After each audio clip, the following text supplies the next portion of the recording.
brief overview of it.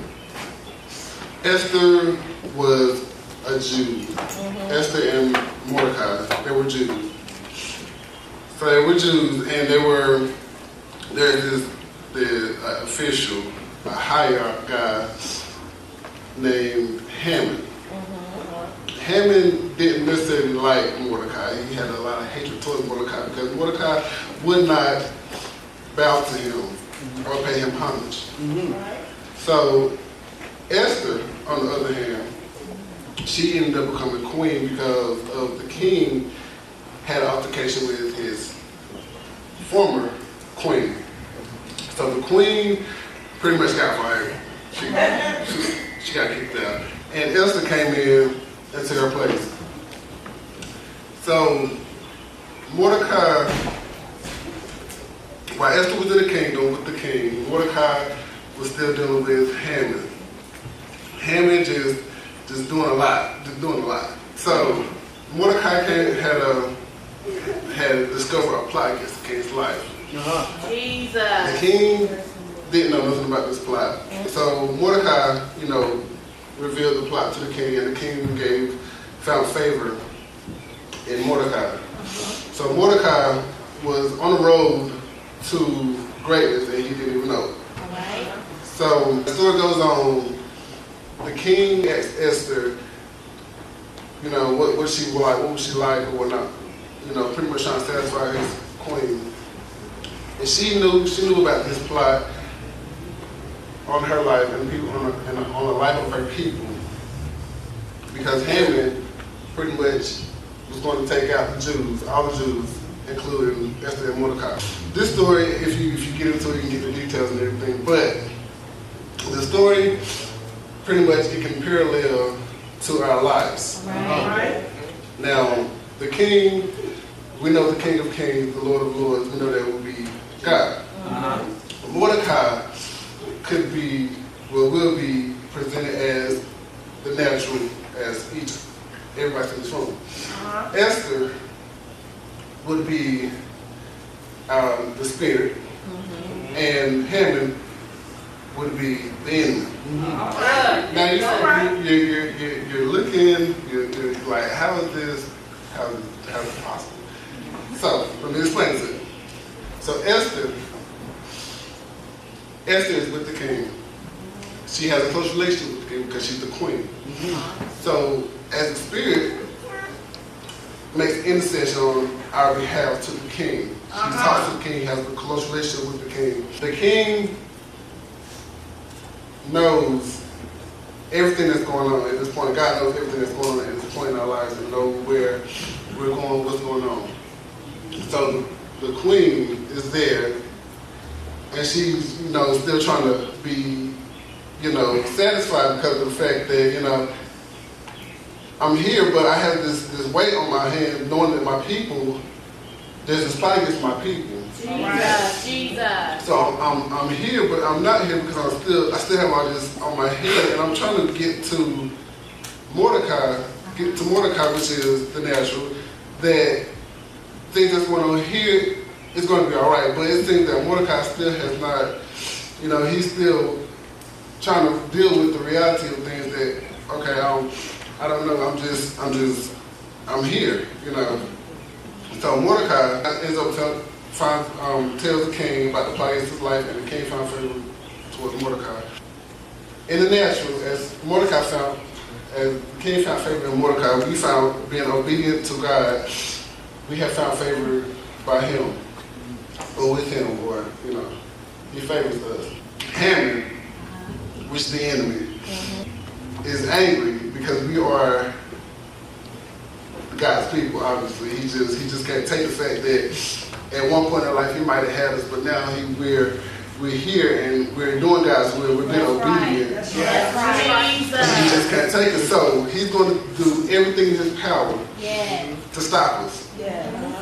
So there's one part in here where he goes to his wife, Haman goes to his wife, and people in his house, and he's telling them what's going on and whatnot. And she tells him to build a gallows. Some people might not A gallows is, you know, what they hang with you. Get hung up on. So he builds this gallows in his backyard, builds it up nice, in preparation to hang Mordecai. How many know that the devil, what the devil meant for? Yeah. I already he'll turn around and make it for. So while he's doing all this, Haman just knows the king calls Haman to the kingdom, and there he's like, okay. Remember he has favor, he found favor for Mordecai, so now he wants to show Mordecai pretty much, you know, the ropes. He wants to show him, you know, okay, you let me know about this plot against my life, so now I'm gonna honor you. So what he does is he asks Haman, what shall I do to honor a man who's done so much? So Haman, you know, thinking, oh, he's talking about me. Yeah, okay, yeah. Well, you should give him robes and let him ride the horse and all this stuff like that. So Haman's head is huge right now. He thinks all this is for him. He thinks the banquet's for him and everything. But he turns around and says, go to the gate to Mordecai and do exactly what you just told me. Wow. Yes, sir. And do it for him. Yes, How many know that the devices that people have used against you or tried to use against you are going to turn out to be used against them? People talk about you, people, oh yeah, this so-and-so, yeah, she done this and all this, but think everything is going to be just fine. There's this thing called, that they say in the word, called karma. Which is when the others will turn around and come back and do it too. So why did that banquet in honor of Mordecai? And the king asked Esther. She told him about the plot against her people, and she told him that, you know, I'm a Jew and I can't have this happen to my people because, you know, there's people. So he asked her, who is this man that has this plot against you, who's going to, you know, kill the Jews?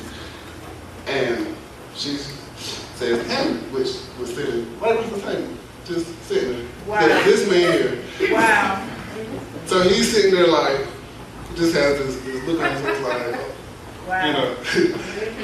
So the king walks out mad, and while the king was out, Haman pleaded with Esther.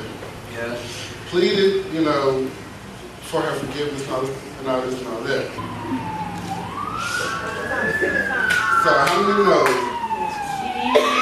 that the enemies that you had that said, oh, I don't need you, I don't need this, I don't need this, I can do this to you and get away with it. Turn around, is going to need your help one day. Haman thought he was just so high and mighty to the point where he couldn't get cut down the sides. But right when he thought everything was good in his favor, going great in his life, it came back and it bit him.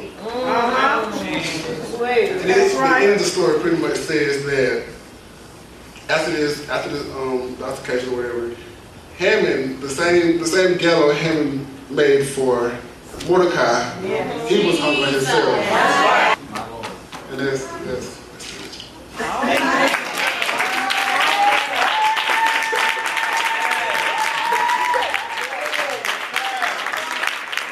I remember this song used to say, you better be careful what you do to me, because it might turn around on you. You better be careful what you say to me, because somebody might say it to you. You better be careful what you do to folk. You better be careful these seeds that you planted.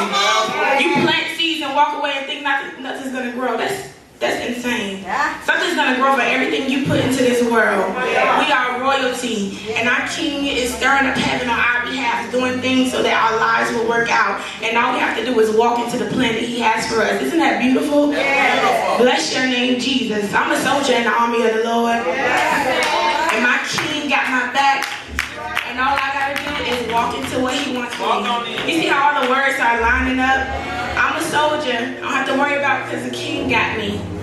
That's a good word. It's good to me. Some people get moved. I'm gonna get y'all real fast. My bishop, I got my bishop spirit right now. I'm gonna get y'all. See, some people get moved by their emotions, and because people are hollering and screaming at you, you think a preacher can't be hollering and screaming and not saying nothing. Want it, want it. That ain't nothing. But it could be a rich word coming out of somebody whispering. And because this is how I know you don't have a relationship with God, because if you have a relationship, your spirit would identify with the word that was in his belly. But since you were not moved, you ought to check your relationship with God. That's on you. Come on, somebody. All right. I'm not about to beg y'all. I'm not about to beg y'all because believe it or not, the spirit is heavy in this place. But you can be blind to it if you do not have a relationship with God. It's about your relationship.